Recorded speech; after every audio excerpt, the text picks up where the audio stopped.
చేసేటువంటి కార్యక్రమానికి శ్రీకారం చుట్టినటువంటి గొప్ప వ్యక్తి జగన్మోహన్ రెడ్డి గారు. అంతకుముందు ఎప్పుడన్నా ఉందా? 1వ తారీఖు ఉదయం 6 గంటలకే పెన్షన్ ఇచ్చినటువంటి సాంప్రదాయం కానీ సంస్కృతి కానీ జగన్మోహన్ రెడ్డి గారికి ముందు ఎవరన్నా అమలు చేశారా? దీనికి కూడా ప్రజలు ఆలోచన చేయాలి. ఈ రోజున 3,000 రూపాయల పెన్షన్ని 4,000 చేశాం అంటున్నారు. 4,000 చేశాం, మొన్న 2-3 నెలల ఏరియాస్ కూడా ఇచ్చామని చెప్తా ఉన్నారు.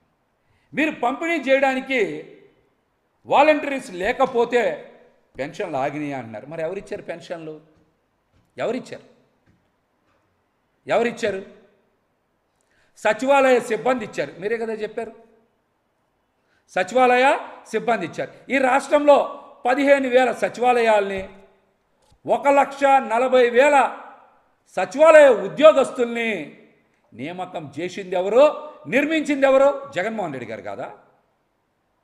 ఈ రాష్ట్రంలో 15,000 సచివాలయాలు నిర్మించి 1,40,000 పైచిలకు సచివాలయ ఉద్యోగస్తుల్ని నియామకం చేసింది జగన్మోహన్ రెడ్డి గారు కదా.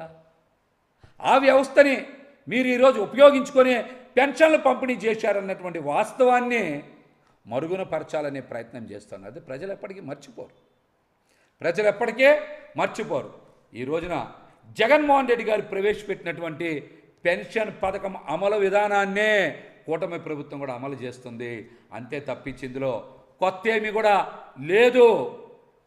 1వ తారీఖున ఉదయం 6 గంటలకి ఇంటికి తీసుకెళ్ళి ఇచ్చేటువంటి పెన్షన్ విధానాన్ని ముమ్మాటికి అమలు చేసింది జగన్మోహన్ రెడ్డి గారే. ఈ రోజున పెన్షన్ పంపిణీ చేసింది సచివాలయాల ద్వారా సచివాలయ సిబ్బందే. మళ్ళీ చెప్తున్నాం, సచివాలయ నిర్మాణం చేసింది, ఉద్యోగస్తుల నియామకం చేసింది జగన్మోహన్ రెడ్డి గారే. ఇందులో కూటమి కొత్తగా సాధించింది ఏంటో కూడా వారు చెప్పాలి, ప్రజలు కూడా గ్రహించాలని తెలియజేస్తాను.